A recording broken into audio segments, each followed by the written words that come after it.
అందరికీ మరణాత.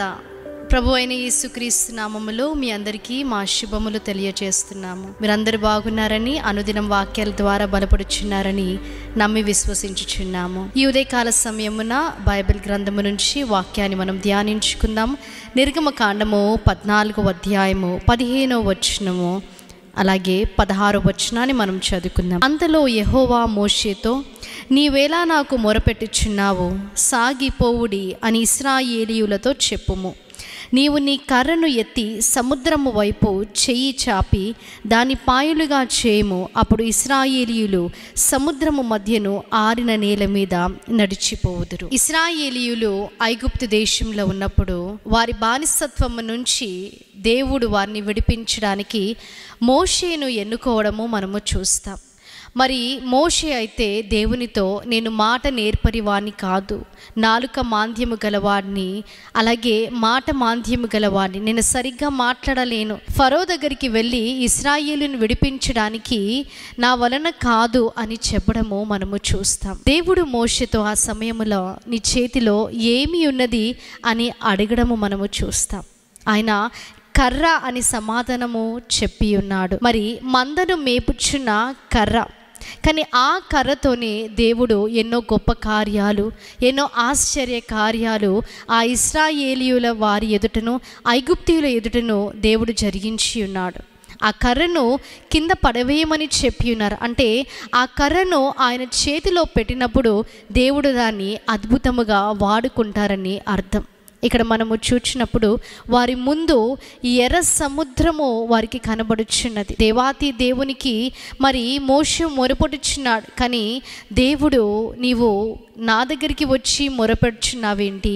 ఇశ్రాయేలీయులతో చెప్పుము, సాగిపోడి అని. నీ చేతిలో ఏ కర్ర అయితే ఉందో ఆ కర్రని చాచుము, ఆ ఎర్ర సముద్రము 2 పాయలుగా అవుతుందని దేవాతి దేవుడు చెప్పడం మనము చూస్తాం. అదే కర్రతో మరి హోరేబను బండ దగ్గరికి వచ్చినప్పుడు ఆ బండ నుంచి దేవుడు నీరుని వారికి దయచేయడం మనము చూస్తాం. ఆ కర్రతో ఎన్నో కార్యాలు దేవుడు, ఎన్నో సూచక కార్యాలు దేవుడు చేయడం మనము చూస్తాం. ఈరోజు దేవుడు మన సామర్థ్యాన్ని చూడట్లేదు, మన అందుబాటును లేదా మన లభ్యతని దేవుడు చూచుచున్నాడు. He's not looking at abilities, he's looking at availability. ఈరోజు దేవుని కొరకు నీ దగ్గర ఏ చిన్నది ఉన్నా సరే ఆయన కొరకు మనము అది వాడుకున్నప్పుడు దాన్ని బహుగా ఆయన దీవించి ఆశీర్వదించే దేవుడిగా ఉన్నాడు.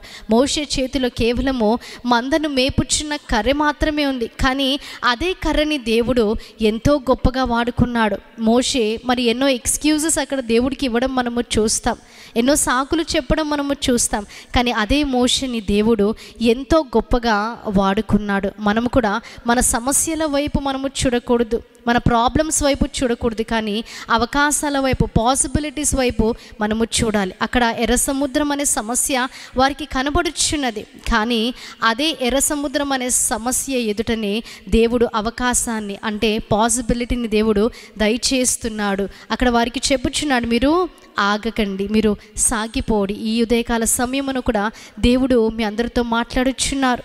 మీ సమస్యల వైపు చూడకండి, కానీ నేను మీ అందు ఒక ద్వారాన్ని తెరవబోచున్నాను, దానివైపు మీరు చూసి నా వైపు మీరు చూడండి అని దేవుడు వాక్యం ద్వారా తెలియచేస్తున్నాడు. అందుకే వారిని సాగిపోవుడి అని చెప్పుచున్నారు. మనం కూడా ఎక్కడున్న వారము అక్కడ ఉండడం కాదు, కానీ మన విశ్వాస యాత్రలో మనము సాగిపోయినప్పుడు దేవాతి దేవుడు ఆ యాత్ర ఎంతయో కూడా దీవించి ఆశీర్వదించే దేవుడిగా ఉన్నాడు. ఇటు వాక్య వర్తమానాన్ని దేవుడు మీ వినికిడిలో, హృదయంలో భద్రపరిచి దీవించి ఆశీర్వదించును గాక.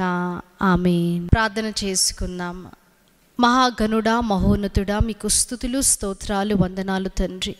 వాక్యం ద్వారా మీరు మాట్లాడి ఉన్నారు. అవును తండ్రి, మోషే అందు కేవలము మంద మేపుచ్చున్న కర్ర మాత్రమే ఉన్నప్పటికీ దేవా, అది తిరిగి మీకు ఇచ్చినప్పుడు మీరు ఎంతో బలముగా, ఆశ్చర్య రీతిగా ఇశ్రాయేలీయుల ముందు, ఐగుప్తీయుల ముందు ఎన్నో అద్భుత కార్యాలు, ఆశ్చర్య కార్యాలు అదే కర్ర ద్వారా మీరు చేసి ఉన్నారు. దేవా, ఉదయకాల సమయమున వాక్య వర్తమానం విన్న ప్రతి ఒక్కరిని దేవా మీరు దీవించి ఆశీర్వదించండి తండ్రి. ఏ రీతిగా అయితే తండ్రి దేవా సమస్యల వైపు కాదు కానీ తండ్రి అవకాశాల వైపు చూడమని మీరు మాట్లాడి ఉన్నారు. ఎవరు ఎట్టి సమస్యలు ఉన్నప్పటికీ తండ్రి దేవా అలనాడు ఇశ్రాయేలు ప్రజలు ఎర్ర సముద్రము అనే సమస్య యందు వారు ఉన్నప్పటికీ తండ్రి దేవా వారి యందు ఆ ఎర్ర సముద్రాన్ని 2 పాయలుగా మీరు చేసి ఉన్నారు. ఎట్టి సమస్యలో ఉన్న వారైనప్పటికీ తండ్రి దేవా ఆ సమస్యను తండ్రి మీరే వారి ముందు మీరు తొలగించి వారిని దీవించి ఆశీర్వదించండి. నజరేయుడైన యేసుక్రీస్తు నామములో అడిగి వేడుకుంటున్నాం ప్రియ పరలోకపు తండ్రి, ఆమేన్. అందరికీ మరణాత. దేవుడు మిమ్మల్ని అందరినీ దీవించి ఆశీర్వదించునుగాక. ఆమేన్.